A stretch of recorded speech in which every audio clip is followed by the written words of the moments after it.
After 5 years of marriage, he brought his high school sweetheart to every public event, never once acknowledging me. I calmly filed for divorce. He said coldly, "You are already Mrs. Cole, is that not enough for you?" A week later, I did not attend the family dinner, and a single sentence from his mother drove him mad. The night of the Cole Corporation's 10th anniversary gala glittered in the heart of downtown Manhattan. From the second-floor balcony, I watched my husband, Ethan Cole, gently guide Claire Jensen through the crowd as if she were his rightful wife. Guests around them whispered about what a perfect couple they made, and not a single one remembered that the woman whose last name was on the marriage certificate was me. My assistant of 3 years quietly handed me a glass of water. "Do not look anymore, Catherine," she said. "I am afraid you will not be able to bear it." I took the glass, smiling faintly. 5 years of being his wife had taught me one bitter lesson. Some pain, if endured long enough, ceases to sting. It simply hardens into a stone in the center of your chest. I opened my purse and took out a neatly folded stack of papers. At the top of the page were the words "divorce petition," at the bottom was my signature, the pen stroke unwavering. 5 years ago, when my father's textile business was on the brink of bankruptcy, the Cole family offered a condition to save my family. I would marry Ethan. It was a marriage without love, only a transaction. I knew that Claire had long held a place in his heart, but on the day I wore my wedding dress, I had still been foolish. I had hoped that if I were sincere enough, patient enough, one day he would turn and see me. I walked down the staircase, step by step, slowly, but decisively. No one greeted me, no one stopped me. My existence in the Cole family had always been like this, quiet and faded. I pushed open the door to the VIP lounge. Ethan was sitting on the sofa. Claire was leaning over to adjust his tie. Hearing the door open, he looked up at me, his eyes as cold and distant as if he were looking at a stranger. "What is it?" I walked forward and placed the papers on the glass table. Claire glanced at the title, her expression shifting for a moment before she quickly adopted her familiar, vulnerable look. "Catherine, please do not misunderstand. I was feeling a little unwell today, and Ethan was worried about me being home alone, so he brought me along. If you are unhappy, I will leave right now." Ethan frowned, not even bothering to look at the papers. "What new drama is this?" I looked directly at him. "It is not drama. I want a divorce." He leaned back against the sofa and let out a dry laugh. "Catherine Miller, how many times have you used this tactic to threaten me? I have never threatened you. This time, I truly do not want to continue." Ethan shot to his feet, striding over to stand in front of me. "You should know your place." He gripped my wrist. "I gave you the title of Mrs. Cole, I saved your family from ruin, I let you live a life of luxury in this house. Is that still not enough for you? What more could you possibly want?" Every word he spoke was like a knife, slicing away at the last shred of my pride. So, for the past 5 years, what he thought he had bestowed upon me was not a marriage, but the pity of a man looking down from above. I pulled my hand away from his, very slowly, very calmly. "I want respect." Claire stepped forward, pretending to be concerned as she tugged at his sleeve. "Ethan, do not be angry. It is probably my fault that she is overthinking things. I am sorry, I will go home now. You stay right where you are." Ethan pulled her behind him, his eyes still fixed on me. "Catherine, I do not have time to argue with you on such an important day. Take your papers and go home. We can talk when you are thinking clearly." I suddenly found it laughable, not because of what he said, but because of myself over the past 5 years. Why had I waited for him to come home for dinner until midnight, driven myself to the airport to pick him up while running a high fever, and secretly arranged business connections for him? All the while, to him, I was just a troublesome woman who needed to be placated. "I am more clear-headed than you think," I said, so clear-headed that I understand staying even one more day only cheapens me further. I turned and walked out. Behind me, Ethan did not follow. He always believed I would come back, but this time, I would not be waiting anymore. Outside the hotel, the New York sky had unexpectedly opened up in a torrential downpour.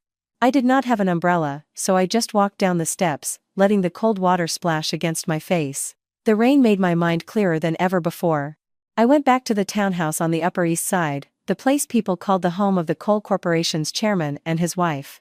The door opened to a silent, luxurious space, utterly devoid of warmth. I went straight upstairs to my room and opened the closet. It was filled with designer dresses, expensive shoes, and luxury handbags. In the very back corner was the old suitcase I had brought with me on the day I married into the family. I pulled it out. Inside were a few simple outfits, a sewing kit, an old pair of scissors, and a stack of yellowed fashion design sketches. I had once been a top student in the fashion design program. My professors used to say that with perseverance, I would have my own brand.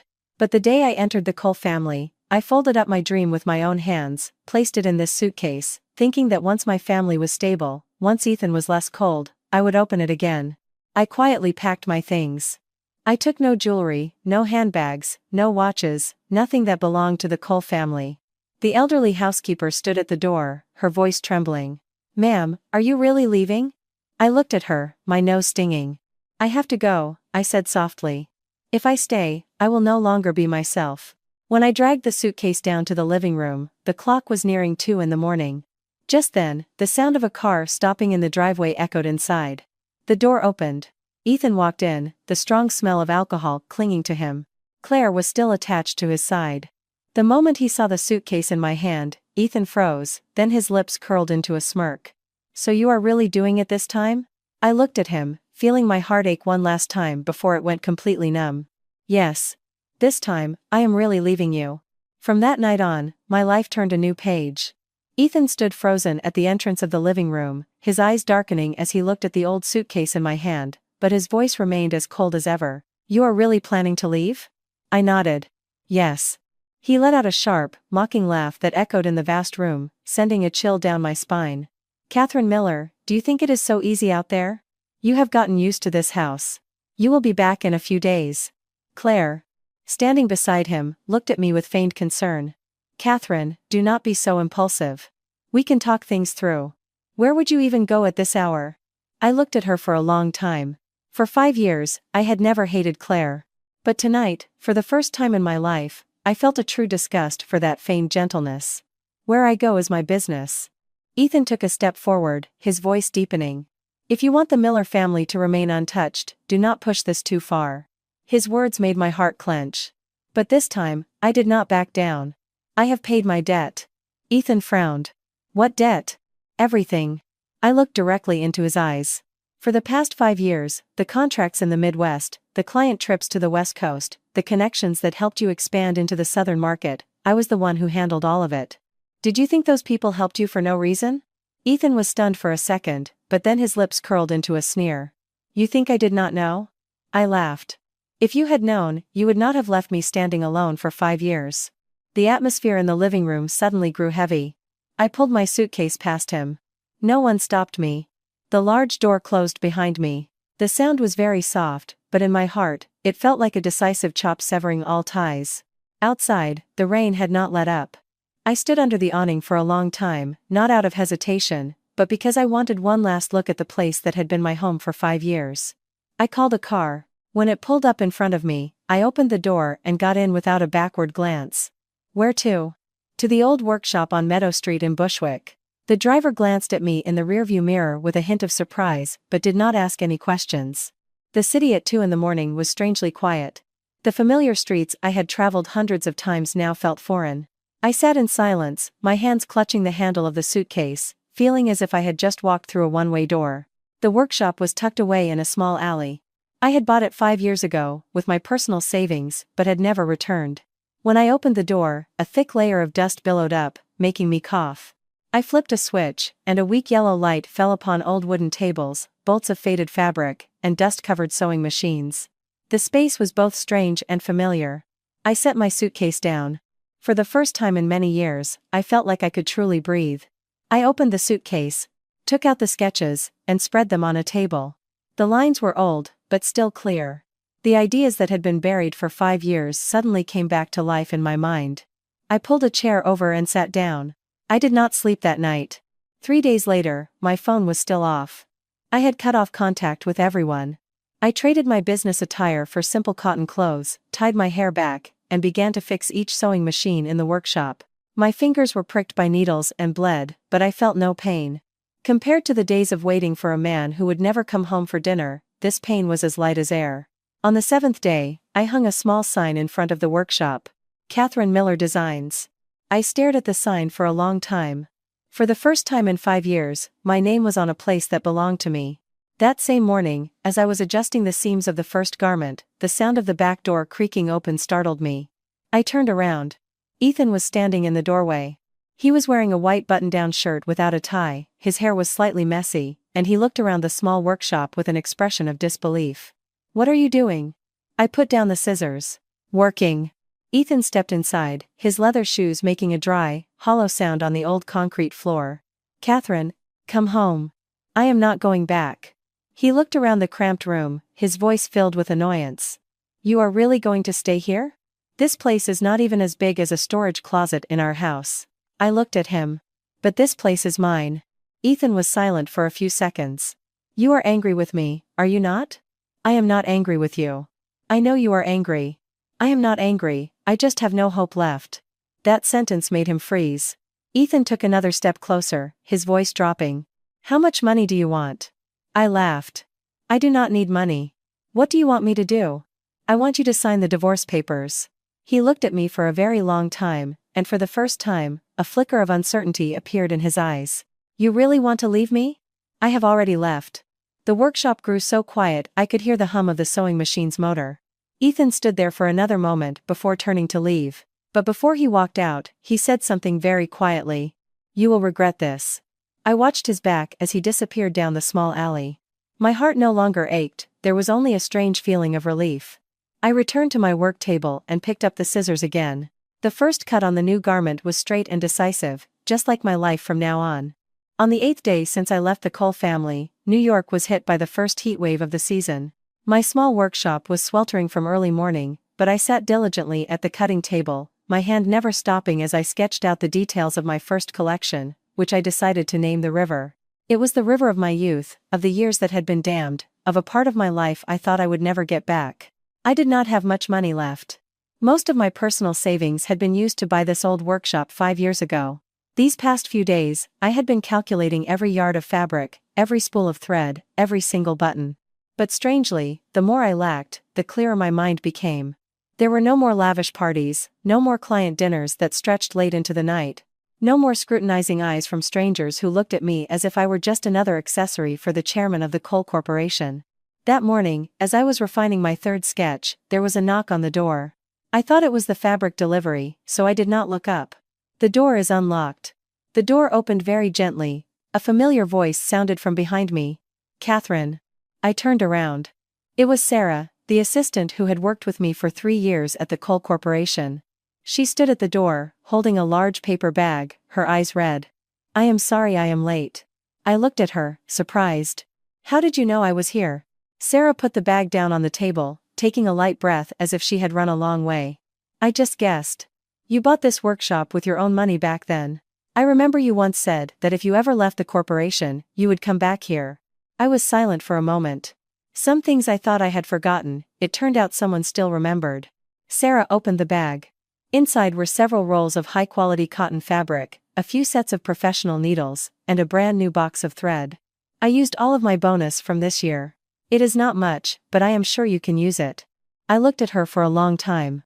"Sarah, I cannot accept this." "You have to."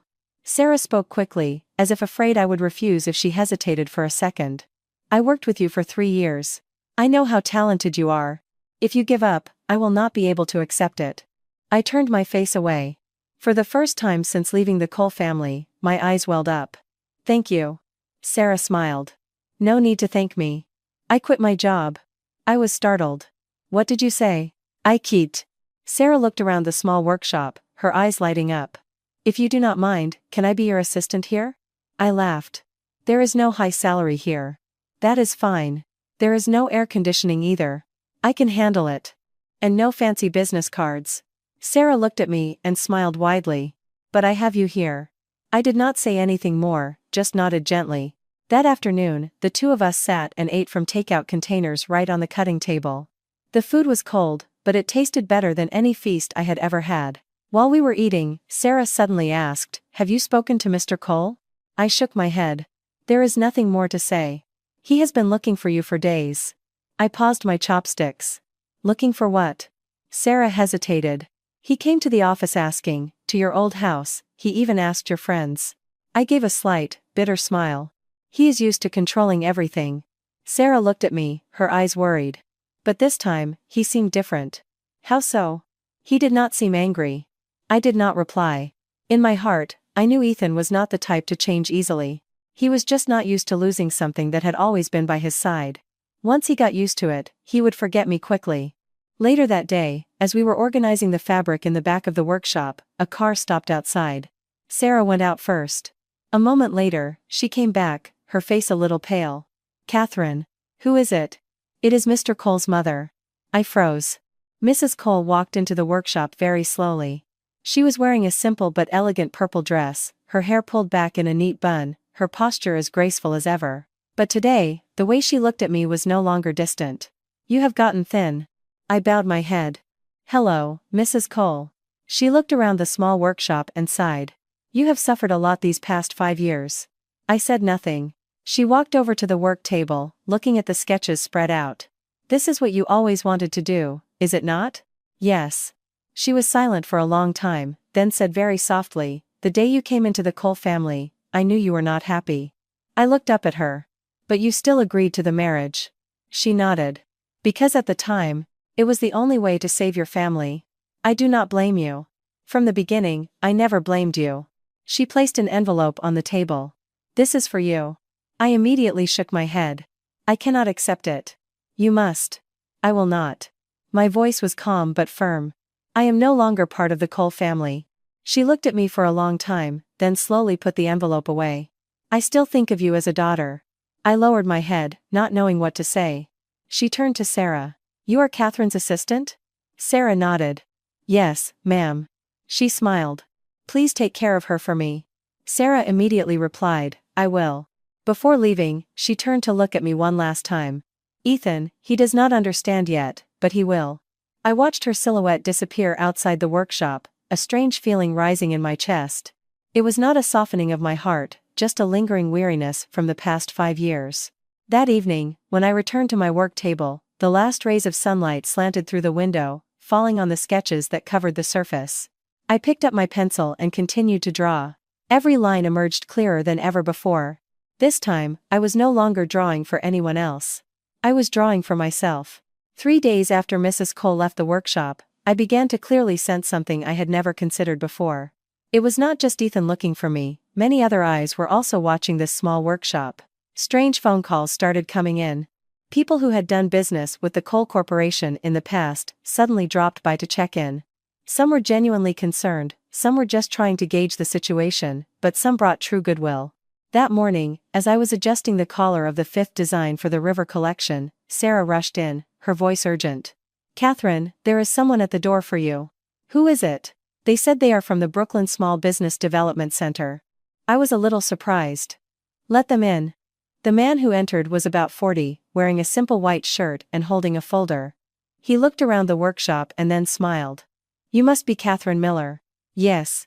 I am David. From the Development Center. I was referred here to see how you are doing." I was surprised. "Who referred you?" Mr. Davis smiled.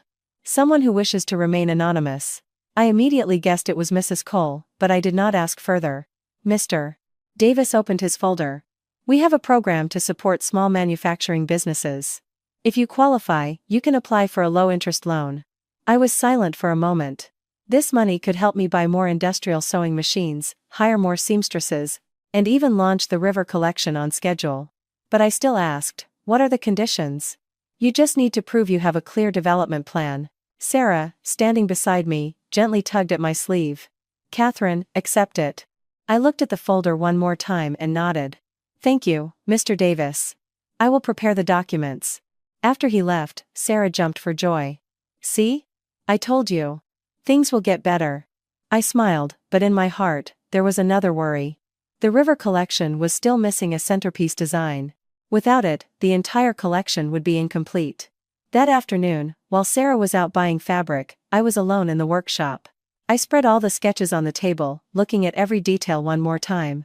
The lines were good, the concept was clear, but it still felt like something was missing. I closed my eyes, and a very old memory surfaced. Back when I was a senior in college, I had designed a gown inspired by the flowing water of a flash flood in the heartland. That gown was never finished because soon after, I had to put everything aside for my marriage to Ethan. I opened my eyes. Perhaps that was the centerpiece. I immediately pulled out a fresh sheet of paper and started drawing from scratch. Just then, the workshop door burst open. Ethan was standing outside. This time, he was not wearing a white shirt like before. He was in a black suit, his hair neatly styled as usual, but his eyes no longer held their familiar coldness. "What are you doing here again?" I asked bluntly. He walked in and placed a paper bag on the table. "I brought you something." "I do not need it." "It is medicine." I froze. "What medicine?" "For your stomach." I fell silent. Ethan looked around the small workshop and then said slowly, "You did not eat dinner 3 nights ago." I looked up at him. "How did you know?" "I know." His voice was very soft, no longer imposing. "I am fine." Ethan did not reply. He pulled up a chair and sat down. "Ethan, you should go." "I want to talk." "I do not want to talk." He was silent for a long time, then asked, "Are you still angry with me?" "I am not angry." "Then why will you not come home?" "Because I am not your wife anymore." Ethan's hands clenched. "I have not signed the divorce papers." "I have." "But I have not." "I do not need you to." The workshop fell silent again. After a moment, Ethan stood up. He walked over to the work table, looking at the sketches spread out before me. "You are really going to start over?" "Yes." "You think you can do it?" "I have done it before." Ethan looked at me for a long time. "I never knew." "I told you once." He did not answer, just stood there staring at the sketches as if trying to remember something long forgotten. Finally, he said, "Catherine, the house feels too quiet without you." I did not answer. "There is no one waiting for me at dinner anymore." I still did not answer. "There is no one to make coffee in the morning." I looked at him. "You never noticed those things before." Ethan lowered his head. "I am noticing them now." I turned my face away. "But it is too late." He stood there for a long time, and finally, he said something very small. "I do not want to lose you." I put my pencil down. "You already have." Ethan said nothing more. He turned and walked to the door, but before he left the bag of medicine on the table. The door closed very gently. I stared at the bag for a long time, then continued to draw. The centerpiece gown of the river collection gradually took shape under my pencil. And for the first time in many years, I knew I was on the right path. 2 weeks after Ethan left my workshop, the river collection was nearly half complete. The first few sample garments hung in a corner of the room, white fabric, cerulean blue, and silver gray intertwined like streams of water flowing through different lands. Sarah stood in the middle of the room, looking around, her eyes shining brightly. "Catherine, I believe this collection will make a huge impact." I smiled, but there was still an empty space in my heart that had not been filled. The centerpiece design was finished on paper, but the fabric had not yet been cut. It was not for lack of material, but because I had not found the exact type of fabric I wanted. That gown had to be as light as water, but still hold its shape, soft but not weak, just like me at this moment. That morning, as I was recalculating the cost of fabric imported from a specialty supplier, Sarah's phone rang. She answered, listened for a few seconds, then looked at me. "Catherine, someone wants to schedule a meeting with you." "Who is it?" "The organizers of the Emerging Designers Showcase for New York Fashion Week." I froze. "Say that again." "They are asking if you want to register to present your new collection." I was speechless for a few seconds. The Emerging Designers Showcase had been my dream since college. But that year, right before the application deadline, I had to abandon everything for my marriage to Ethan. Sarah grabbed my hand. "Catherine, say yes." I took a deep breath. "Yes." That afternoon, Sarah and I took the subway downtown to the registration office. As I signed my name on the application form, my hand trembled slightly, not from fear, but from the feeling that I was stepping back onto a path that had been cut off 5 years ago. On the way back, Sarah turned to me and asked, "Are you going to tell Ethan?" "No." "But what if he sees it in the news?" "That is up to him." I no longer wanted my decisions to be tied to him. 2 days later, as I was draping a muslin prototype of the centerpiece, Sarah ran in, her face pale. "Catherine." "What is it?" "Claire is here." I stopped what I was doing. "Where?" "Outside." I stood up straight. "Let her in." Claire walked into the workshop in a pristine white dress and immaculate high heels. Her familiar perfume filled the small room. She looked around and then frowned slightly. "You really live here?" I did not answer. "What are you doing here?" Claire smiled. "I came to give you some advice." "What advice?" "I advise you to go back." I laughed. "You think you have the right to say that?" Claire maintained her smile. "I think you understand the situation better than anyone." "I do not understand." "Ethan is very tired." That has nothing to do with me. He has missed several important meetings because of you. I did not ask him to. He is still looking for you constantly. I do not need him to. The smile on Claire's face stiffened slightly. Catherine, you should know your place. I looked directly into her eyes. Say that again. I said, you should know your place. Her voice was still soft, but her eyes revealed a clear annoyance. You know, Ethan and I have known each other for 20 years. Our families had already discussed our future. I do not care. You stepped in between us. I laughed out loud. Are you finished? Claire was taken aback. I stepped in between you? Yes. I was his legal wife. But he does not love you. The words fell like a blade, but this time, I felt no pain. I do not love him anymore either. Claire stared at me. Are you serious? Yes. She was silent for a few seconds, then asked, then why have you not finalized the divorce? I have signed the papers. Ethan has not. It does not matter. Claire suddenly lowered her voice. Do you think you can leave the Cole family that easily? I looked at her. Are you threatening me? I am just reminding you. Reminding me of what? Your family is still in debt. I took a step closer.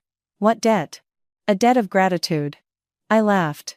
I have paid it off over the past 5 years. Claire looked at me, a cold glint in her eyes. You really think so? I know so. Sarah, standing behind me, gripped my sleeve. The air in the workshop grew so tense you could hear the fan blades turning overhead. Claire stepped closer. You should remember your position. I looked her straight in the eye. My position now is the owner of this workshop. She smirked. This little workshop? Yes. How far do you think you can go? I do not need to go far. I just need to keep going. Claire was silent for a few seconds, then turned and walked to the door. But before she left, she turned back and said something very small. You will regret this. The door closed. Sarah let out a sigh of relief. What on earth did she come here for? I did not answer. A strange feeling rose within me, not fear, but a premonition that something was about to happen. That evening, when I opened my email to check on the Fashion Week application, a new notification appeared. My application had been put on hold for review. I stared at the words for a long time, a chill running down my spine.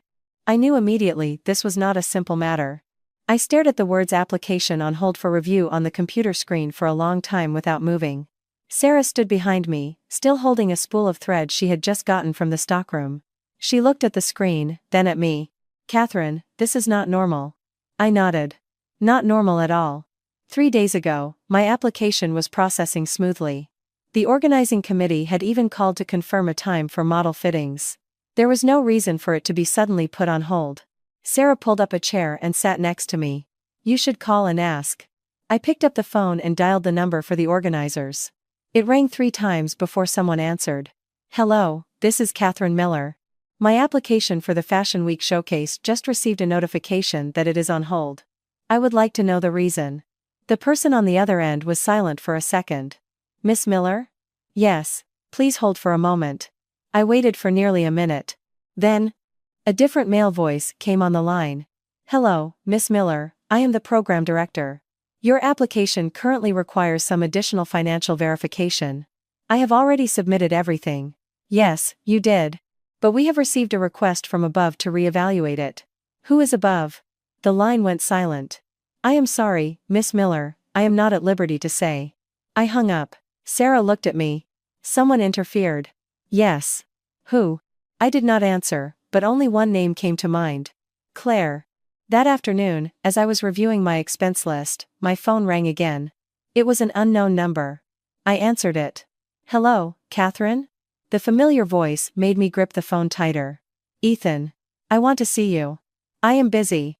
It is about Fashion Week. I was silent for a second. You know about it?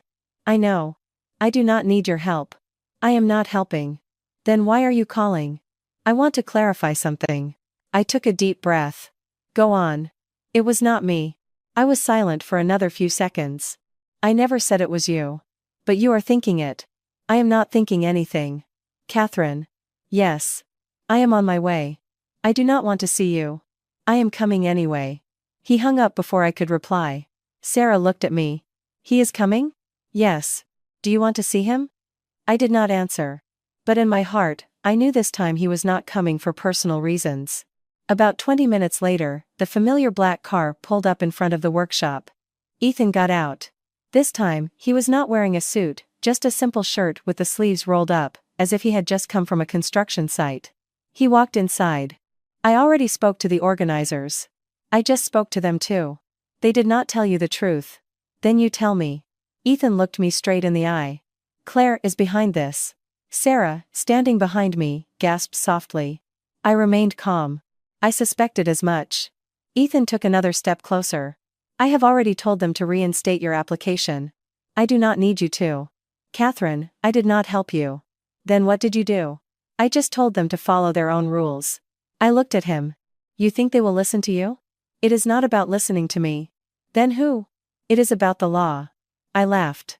In New York, connections are often stronger than the law. Ethan did not deny it, but this time, they have to listen. Why? Because I pulled all of the Cole Corporation sponsorship from the event. Sarah's eyes widened. You really did that? Ethan nodded. Yes. I was stunned. Are you insane? Maybe. Do you know how much money that is? I know. Then why did you do it? Ethan looked at me for a long time, then said slowly, because I will not let anyone stand in your way. The workshop suddenly fell silent. I looked at him. In his eyes this time, there was no longer any trace of his usual commanding presence, only a strange and quiet determination. I did not need you to do that. I know. Then why? I did it anyway. Because I wanted to. I turned my face away. I do not owe you for this. Ethan nodded. I know doing this does not change anything. I know that too. Then why did you do it? Ethan was silent for a long, long time. Because in the past, I stood in your way too many times. His words left me speechless. Sarah, standing behind me, gently tugged my sleeve. Catherine, the organizers just sent an email. I turned to look at the screen. The application status had changed to accepted. I stood there for a long time. Ethan looked at the screen, then back at me. You are in. I looked at him. Thank you. He gave a slight nod. Do not mention it. He turned and walked to the door. But before he stepped out, he paused for a second. Catherine. Yes. This time, just keep going. I did not reply. The door closed very gently. I stood in front of the computer screen for a long time, a very strange feeling stirring in my heart for the first time.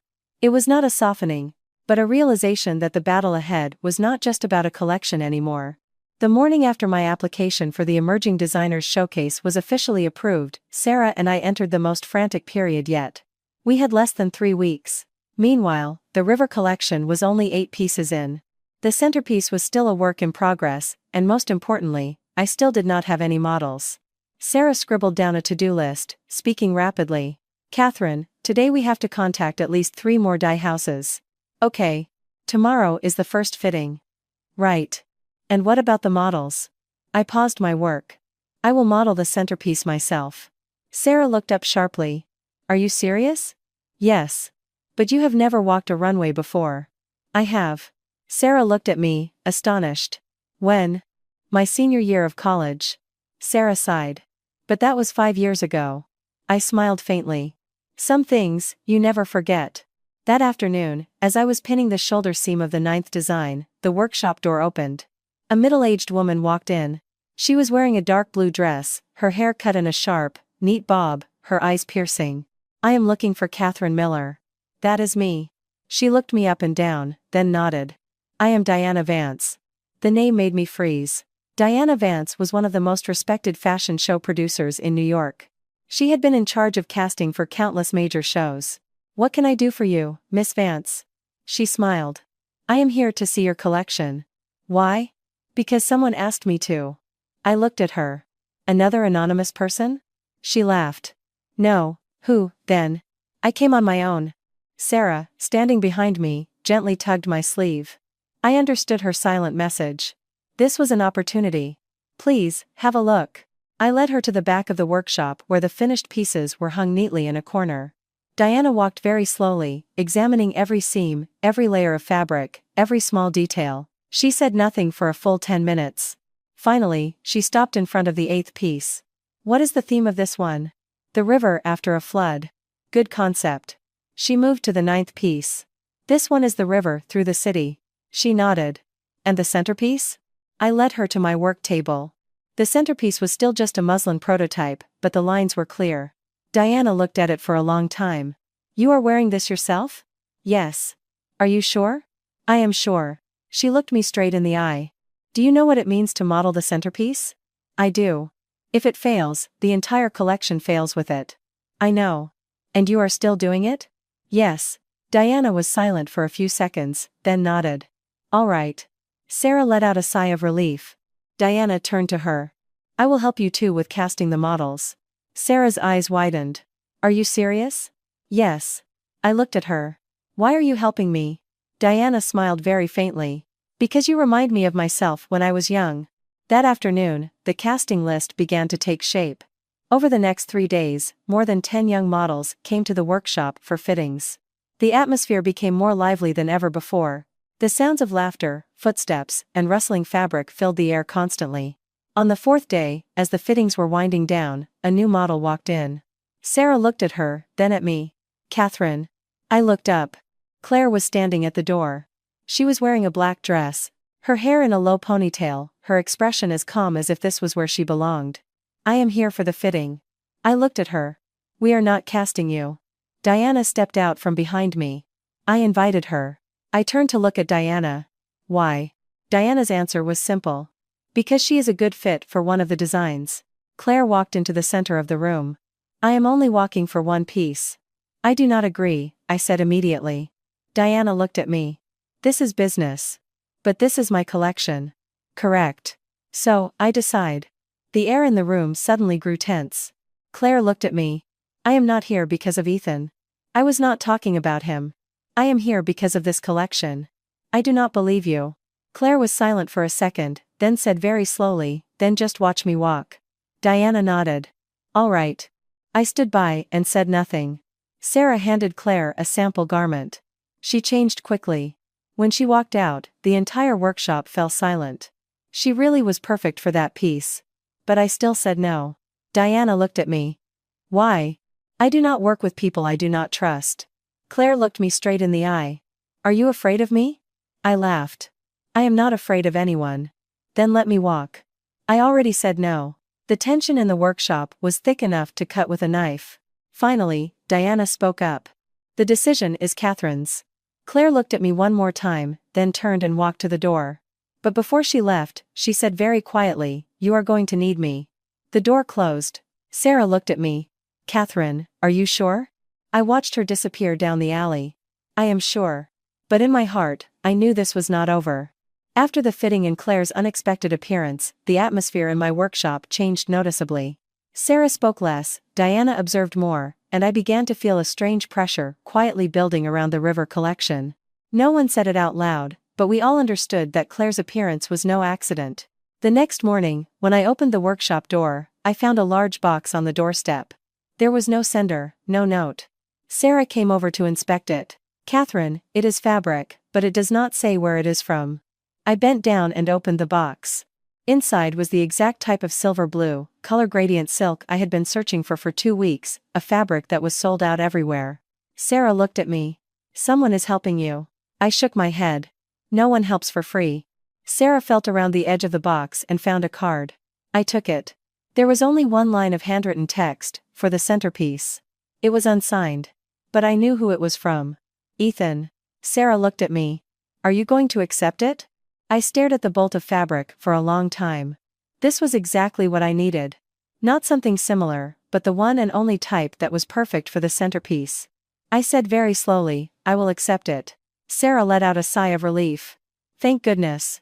I looked at the fabric one more time, then gently placed my hand on the smooth silk. For the first time since I started this collection, I felt that the centerpiece could truly be completed. That afternoon, Diana returned to the workshop earlier than usual. She walked in, saw the silk on the table, and stopped dead in her tracks. Where did you find this? Someone sent it. Who? I did not ask. Diana looked at me for a long moment, then said very quietly, you are being protected. I shook my head. I do not need anyone's protection. Diana said nothing more, but there was a new layer of thought in her eyes as she looked at me. That evening was the first time I draped the centerpiece with the real silk. Sarah helped me hold the fabric. Diana stood behind, observing every cut of the scissors. When the final cut was made, all three of us were silent for a few seconds. Diana spoke first. "This will be the strongest piece in the show." Sarah laughed out loud. I knew it. I said nothing, not because I was not happy, but because a strange feeling rose in my heart, as if I were standing at a truly significant turning point. Later that night, as Sarah and I were cleaning up, my phone rang. It was Ethan's number. I stared at the screen for a few seconds before answering. "Hello. Did you get it?" "I did. Is it the right kind?" "It is." "Good." I was silent for a moment. "Thank you." Ethan did not reply right away. After a moment, he said, "I was not helping you." "I know. I was just sending you what was yours." "I know." "Catherine." "Yes. Can I come see the show?" I hesitated for a second. "You do not need to." Ethan was silent. "I just want to watch from the back." "I do not want you to." The other end of the line went quiet.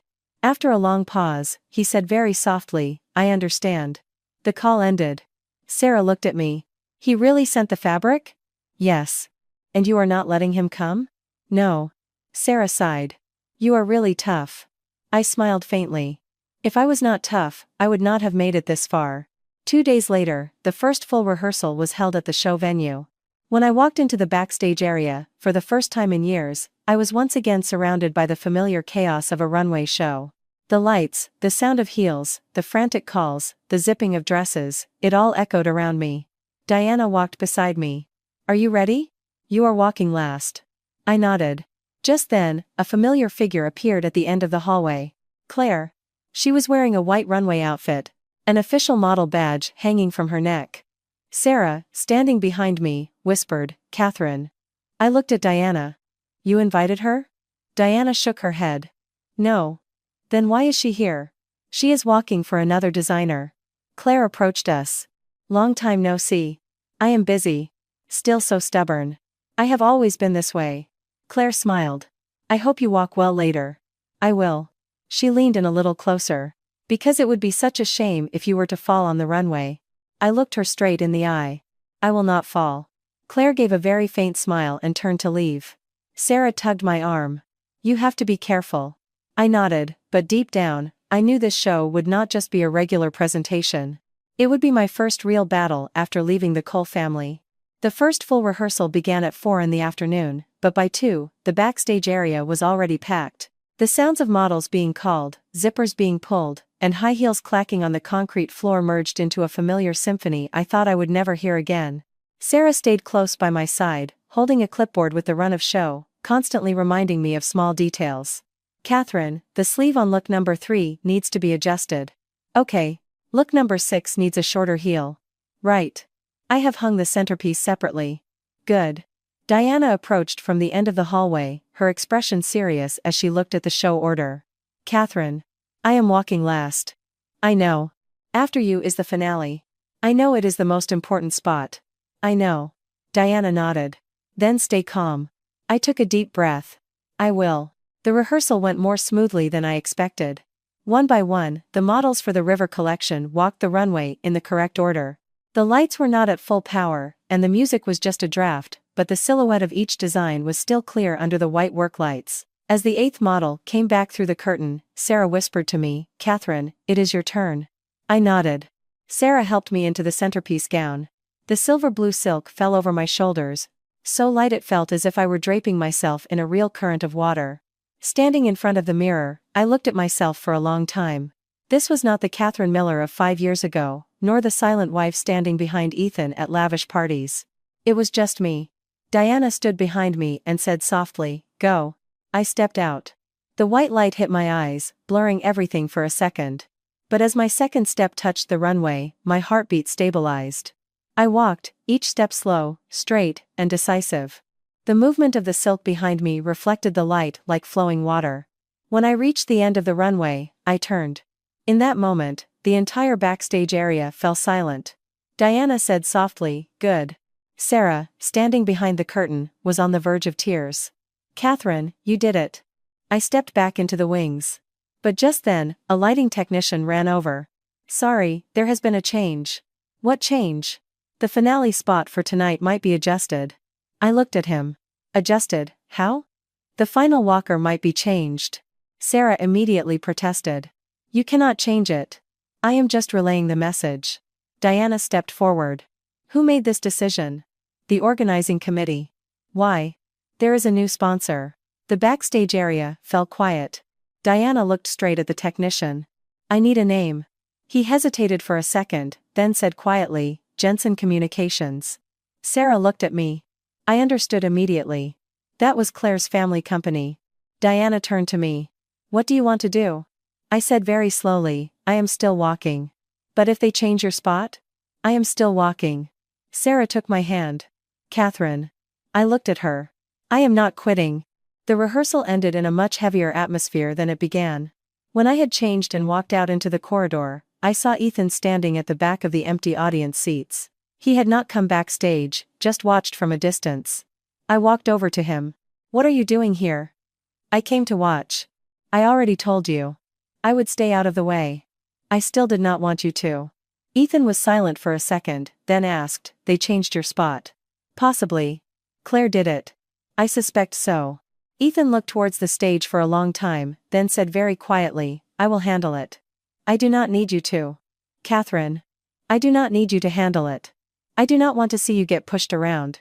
And I do not want to rely on you. Ethan looked at me for a long time. I understand. But his eyes showed that he did not truly accept it. Before he left, he said one last thing, very quietly. If they change your spot, I will not let the show happen. I froze. Do not do that. I will. I do not need you to. Ethan did not reply. He turned and walked away. Sarah, standing behind me, watched him go. He is serious, you know. I looked towards the runway one more time. In my heart, I knew that tomorrow night's official show would decide everything, not just my position on the runway, but my position in my own life. The official show began at 7 in the evening, but by 5, the backstage area was already overflowing. The atmosphere was far more tense than the day before. Designers paced back and forth, models were in a constant state of changing, and every technician checked lights, sound, and the stage with twice the normal urgency. I stood in a corner of the dressing room, looking at the centerpiece gown hanging before me, my hand resting lightly on the silver blue silk Ethan had sent. Sarah came in, her voice low, but rushed. Catherine, the organizers still have not announced the final run of show. That means it is still undecided. I know. It is okay. Sarah looked at me. How can you be so calm? Because I have nothing left to lose. Sarah said no more, but her eyes were still full of worry. A few minutes later, Diana walked in. She looked at me for a long time, then said slowly, They just finished their meeting. You are still walking last. Sarah let out a huge breath. Thank goodness. I looked at Diana. But they are not happy about it. I do not need them to be happy. Diana gave a slight smile. I like that answer. The opening music started right at 7, and the backstage area immediately shifted into high alert. The first model walked out onto the runway, the stage lights flared to life, and the first rounds of applause echoed from the audience. Sarah squeezed my hand tightly. Catherine, it is happening. I know. One by one, the designs from the River collection made their debut. The first look, the second, the third. Each time a model returned to the wings, Sarah would glance at me, as if to make sure I was still standing. By the sixth look, a stagehand ran over. We have a problem. What is it? The zipper on look number 7 is broken. Sarah's face went pale. That is impossible. I just checked it. I immediately walked over. Let me see. The dress was brought over. The zipper on the back had a small tear, just enough to make it split open if the model walked too quickly. Sarah looked at me. Someone did this. I said nothing, just bent down and picked up a needle. I will fix it. Diana stood behind me, holding the fabric steady. You have 5 minutes. I do. The needle moved through the fabric, fast and sure, each stitch firm and decisive. When I finished, I stood up and had the model put it back on. Look number 7 made it out on time. Sarah sighed in relief. That was close. But I knew this was just the beginning. By the 9th look, the lights on the stage suddenly dimmed for a half second before coming back on. A technician ran in. Sorry, a small glitch. Diana looked him straight in the eye. What kind of glitch? A secondary light bank went out. How? We are not sure. Sarah turned to me. They are trying to sabotage your show. I looked out towards the runway. It is fine. By the 11th look, the model had just stepped into the wings when she whispered to Sarah, "Someone told me to change the order." Sarah immediately reacted. "Who?" "Someone handed me a note." Diana took the note and looked at it. "It is a fake." I glanced at the paper. "Follow the original order. Look, number 11 went out at the correct time." Sarah turned to me. "After all this, how can you still be so calm?" I looked at the centerpiece hanging in front of me. "Because I know they are scared." "Scared of what?" "Scared that this collection will be a success." Finally, only one look remained. The centerpiece. Sarah helped me into the gown. Her hands were trembling slightly. "Catherine, I am so nervous." I put my hand on her shoulder. "It is okay." Diana stood behind me and adjusted my collar one last time. "Go." I walked to the edge of the stage. Just then, a voice called out from behind me. "Catherine." I turned. Claire was standing there. She was wearing a long white dress, her expression as calm as ever. "I wish you luck." "I do not need it." "You should." "Why?" "Because you are going to need it." I looked her straight in the eye. "I will not fall." Claire smiled. "Let us hope so." The finale music began to play. That was my cue. I stepped out. The stage lights flooded my vision. The audience below fell silent for a second, then a murmur rippled through the room. I walked, step by step, slow, straight, decisive. The silver-blue silk flowed behind me, moving like real water. When I reached the center of the runway, I looked down at the audience. In the very first row, Ethan was getting to his feet. The moment I saw Ethan rising from his front row seat, my stride faltered for just half a beat. It was not because of surprise, but because the look in his eyes was entirely different from any I had seen before. There was no coldness, no distance, only an absolute focus fixed upon me, as if on that vast stage, I was the only person in existence. I continued my walk, each step more certain than the last. The music swelled, and the lights followed the every movement of the silk flowing behind me. When I reached my final mark at the end of the runway, the entire hall fell silent for another second before applause erupted. It was not polite, obligatory applause, it was real.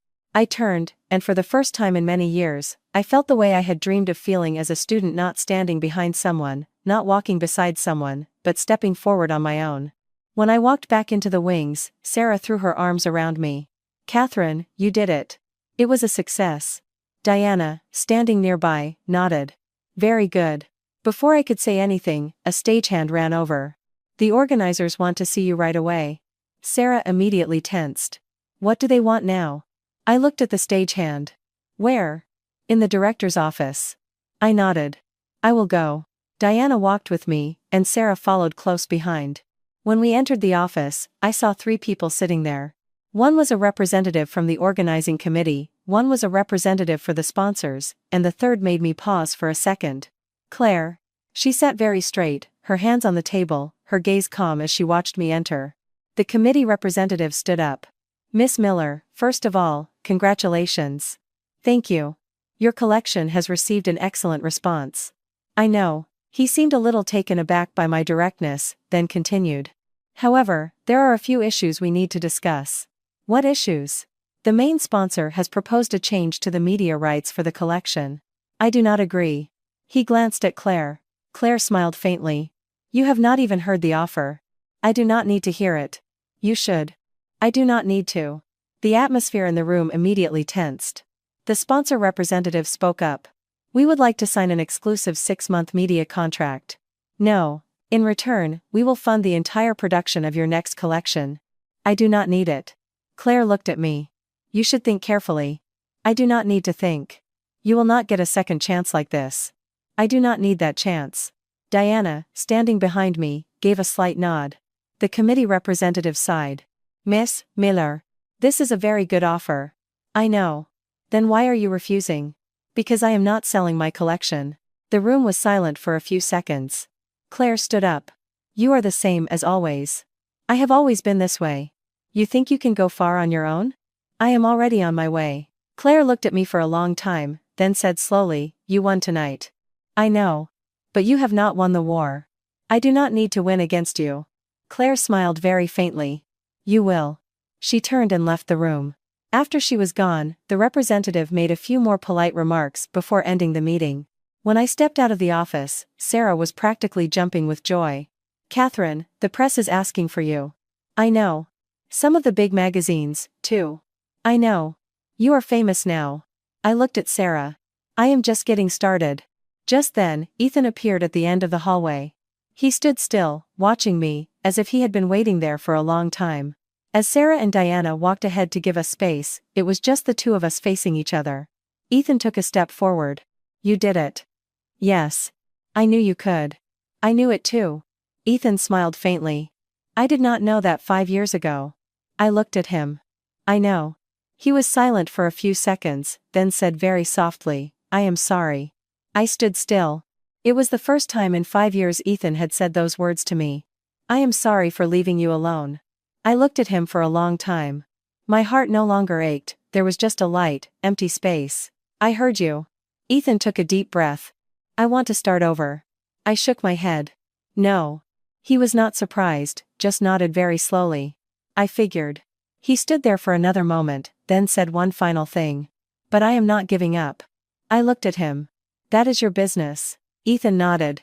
He turned and walked away. I stood in the hallway for a long time. The sound of the finale music still echoed from the auditorium, but I knew my life had truly turned a new page. After the show, the River collection appeared constantly in national fashion publications. Images of the centerpiece, with its silver blue silk moving like water, were shared all over social media. For 3 days straight, my phone rang almost non-stop with interview requests, collaboration proposals, and offers to buy design rights. But what surprised me most was not the sudden fame, but the sense of calm within myself. On the morning of the 4th day after the show, I opened the workshop to find 3 people already waiting outside. Sarah ran over, glanced at their business cards, and turned to me. Catherine, they are representatives from a major showroom in Soho. I nodded. Invite them in. The 3 of them entered briskly. The woman in the lead was in her late 30s, dressed impeccably, with a very professional gaze. Hello, Catherine Miller. I am Hannah, manager of the Red Oak showroom chain. Hello.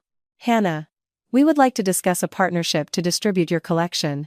I am not selling this collection. Hannah smiled. We know. But we would like to place a pre-order. I looked at her. A pre-order for what? For the exclusive distribution rights to the commercial line of your next collection. Sarah, standing behind me, held her breath. This was an opportunity I once thought would take at least 3 years to achieve. I asked again, very slowly. What are your terms? We provide production support, marketing support, and our retail network. I retain all design rights. Of course. I was silent for a few seconds. Give me some time to think. Hannah nodded. We will wait. After they left, Sarah nearly jumped up and down. Catherine, do you know what this is? I know. This is a huge opportunity. I know. Then why did you not agree?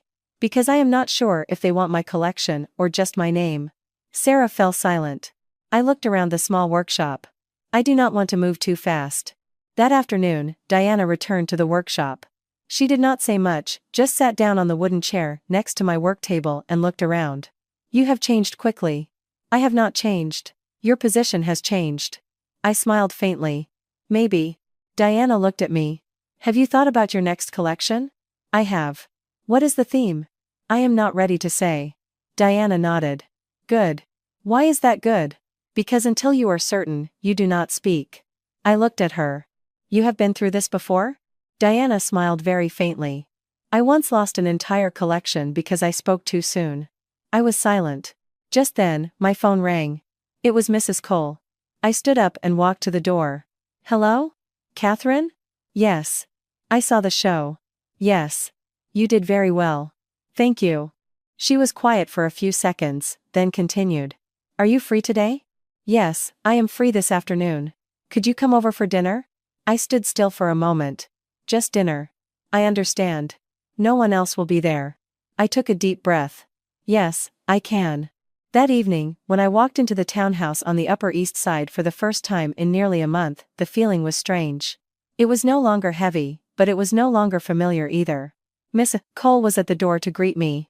You are here. Yes. Dinner was just the 2 of us. Mrs. Cole served me food just as she used to, but this time, the distance between us was gone. After we finished eating, she put down her chopsticks and looked at me for a long time. Catherine. Yes. Do you know why I asked you to come back? I have an idea. Tell me. Because of the divorce. She nodded. Ethan still has not signed the papers. I know. Do you truly want to divorce him? Yes. She looked at me for a long time. What if I asked you to reconsider? I was silent. Not out of hesitation, but because I knew my answer would sadden her. I still want the divorce. Mrs. Cole sighed. Ethan has changed. I know. Will you not give him a chance? No. She looked at me for another moment. Then nodded very slowly. I understand. Before I left, she handed me a small box. I have been keeping this for you. I opened it. Inside was my wedding ring, the one I had left on the table the day I left. She looked at me. It is your decision. I held the ring in my hand for a long time, then gently placed it back in the box. I am returning this to you. She said nothing more, just nodded faintly. When I walked out of the Cole family's gate for the second time, I knew it would be the last. After leaving the Cole family home for the second time, I did not go straight back to the workshop. I drove slowly along the East River, the windows down, letting the night wind blow against my face. The city was as bright as ever, but my heart was unusually calm. There was no more hesitation, no more regret, only a clarity I had never felt before. It was almost 11 at night when I got back to the workshop. Sarah was still at her desk, a thick stack of documents in front of her. When she saw me walk in, she immediately stood up. Catherine, you are back. Yes. Sarah studied my face for a moment, then asked quietly, You saw Mrs. Cole? Yes. What did she say? About the divorce. Sarah was quiet for a few seconds. You have made your decision, have you not? Yes. Sarah nodded. I knew it. I put my bag down and looked at the stack of documents in front of her. What is all this? Collaboration proposals. From who? A lot of people. Sarah opened one of the envelopes. This is from a garment exporter in North Carolina. This one is from a chain of boutiques in Chicago. And this is from a luxury fabric brand that wants to sponsor your next collection. I sat down. A month ago, I would not have even dared to dream of these things. Sarah looked at me. Which one will you choose?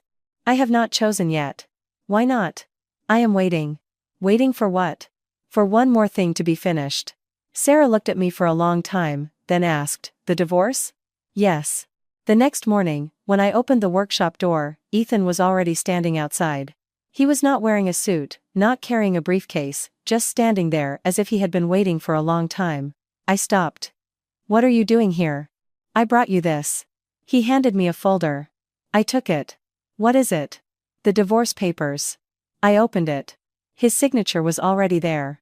I stood still for a few seconds, not because I was surprised, but because I did not think he would sign it so quickly.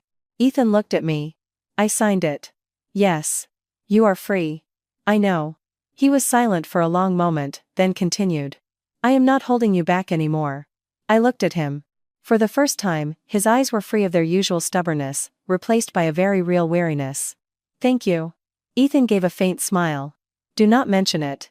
He stood there for another few seconds, then asked, Are you happy? Yes. He nodded. That is enough. I thought he would leave then, but he remained. Catherine. Yes. I want to tell you something. I am listening. I never understood you. I did not reply. I thought marriage was a responsibility. I remained silent. I thought just keeping you by my side was enough. I looked at him. But you were wrong. Ethan lowered his head. I was wrong. I took a deep breath. We were both wrong. He looked up at me. You were wrong too? Yes. About what? I stayed for too long. Ethan smiled faintly, a very sad smile. I understand. He turned to walk away, but after a few steps, he stopped. Catherine. Yes. If there is ever a day you need me, I will not. Ethan nodded. I know. He truly walked away this time. I watched his back disappear down the small alley, no longer feeling any weight, only a light, empty space. Sarah came out and stood behind me. He signed it? Yes. Sarah broke into a wide grin. So it is all over. I looked at the divorce papers in my hand. Yes. But just then, Sarah's phone rang. She answered it, listened for a few seconds, then turned to me, her face pale. Catherine, there is a problem. What is it? Someone is suing you. I froze. Suing me for what? Sarah swallowed hard. They are saying, the River collection violates a design copyright. I stood motionless. Only one name appeared in my mind, Claire. The news that the River collection was being sued for copyright infringement spread faster than I could have imagined. Within a single morning, 3 major online news outlets had published articles with nearly identical headlines. Sarah read each one, then looked at me, her eyes a mix of worry and anger. "Catherine, this is moving too fast." I nodded. "They prepared this in advance."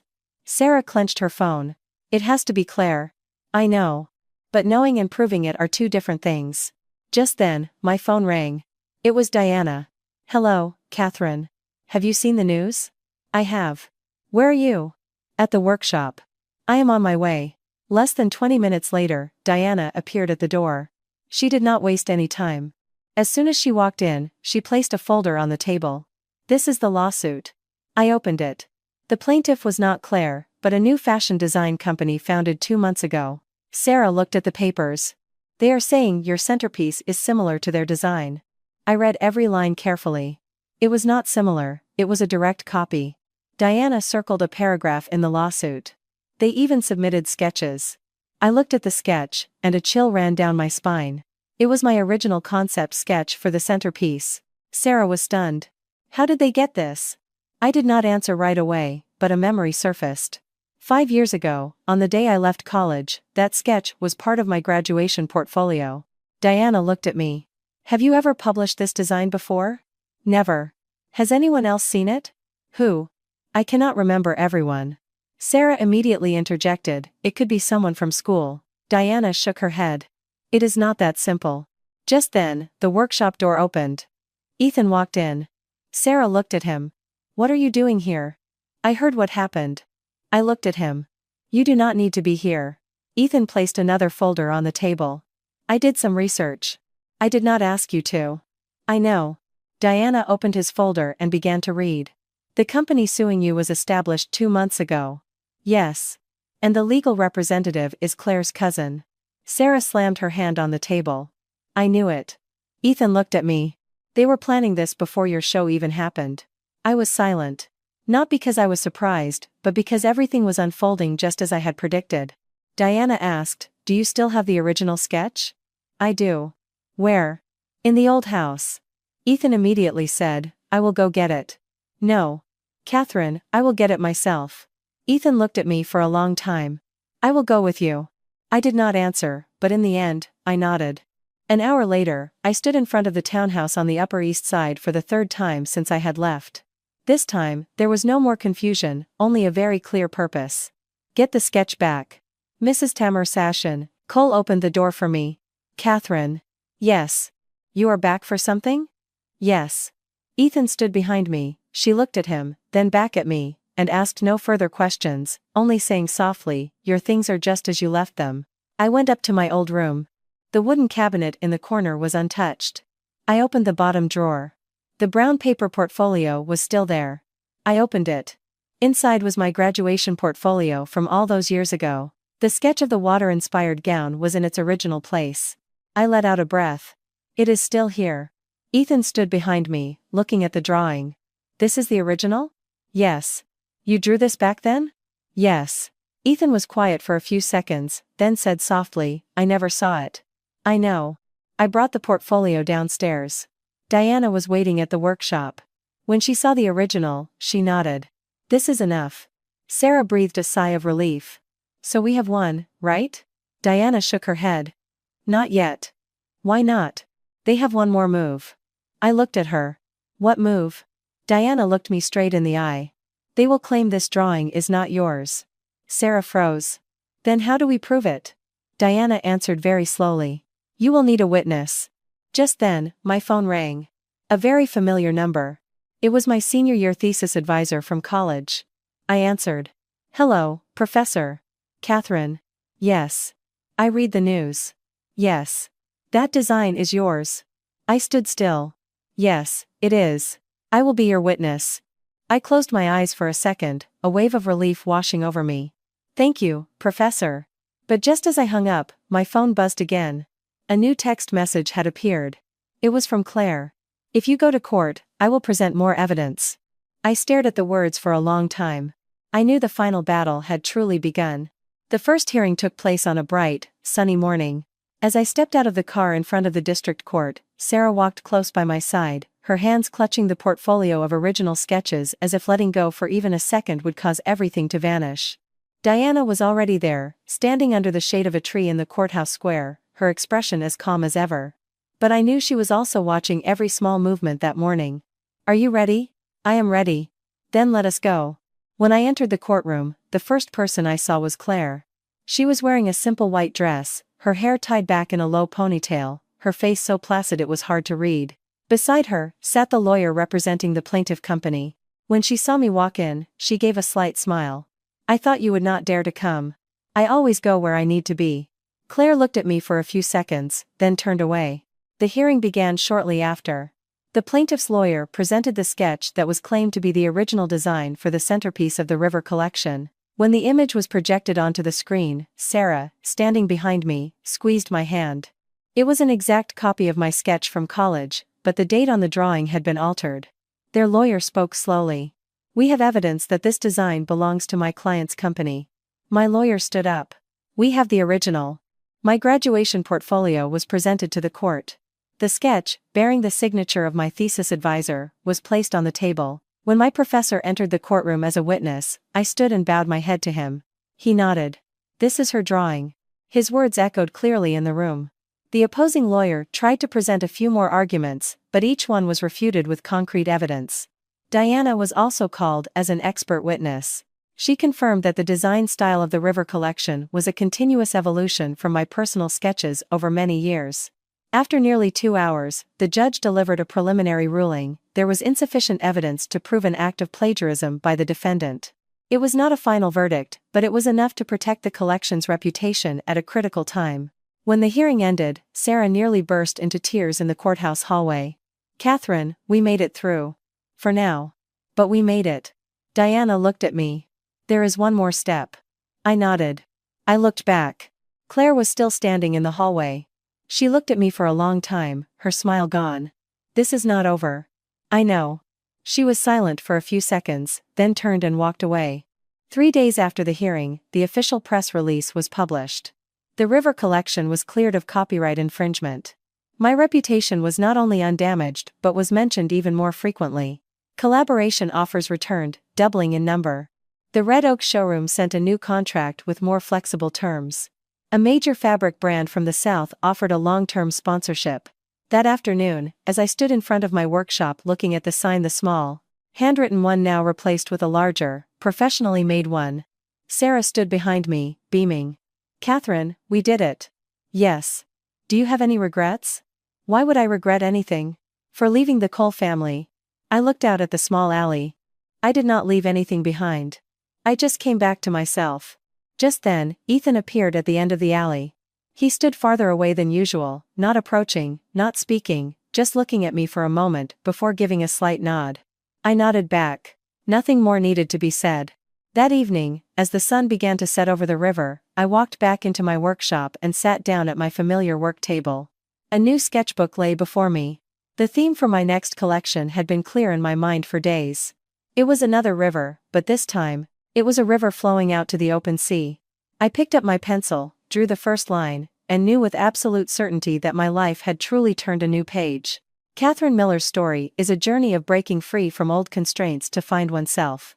It is a testament to the fact that when a woman dares to step out of her comfort zone, to confront her pain and challenges, she can create a brilliant new life through her own talent and determination.